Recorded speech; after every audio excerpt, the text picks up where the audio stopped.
I invite you to witness a powerful and moving story, one that speaks to the restoration of both physical and spiritual voices, a tale of hope, compassion, and the transformation of lives. Have you ever felt like you've lost your voice, struggling to communicate your thoughts, feelings, or desires as if you were trapped in silence? In a small village, a deaf and mute man lived, isolated from the world around him. His inability to hear or speak left him cut off from meaningful connections and human interaction. His condition weighed heavily on his heart, yearning to express himself and be understood. Here comes the engaging question. Have you ever experienced the power of compassion, where someone reaches out to understand your struggles and offers a helping hand? One day, a group of people brought the man to a renowned healer, a man whose reputation for performing miracles had spread far and wide. This healer was none other than Jesus. As the man stood before Jesus, a glimmer of hope sparkled in his eyes.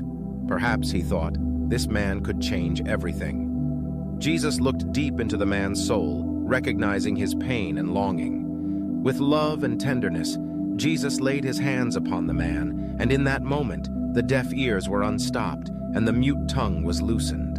The man's world erupted with sound, the laughter of children, the rustling of leaves, and the sweet symphony of human voices. But this story goes beyond just a physical healing. It symbolizes a deeper truth, that in Jesus we find the one who can restore our voice even in the midst of life's storms and challenges. Let us confess, there are times when we, too, feel deafened by the noise of the world, unable to hear the gentle whispers of our hearts or the cries of those around us. We may struggle to find our voice, our purpose, and our place in this vast universe. Yet the healing of the deaf and mute man reminds us that Jesus brings restoration and meaning to our lives. He gives us the courage to speak out against injustice, to share our stories of hope, and to be a voice of compassion to those in need. So as we witness the healing of the deaf and mute man, let us recognize the power of empathy and understanding in restoring not only physical voices, but also the voices of the heart.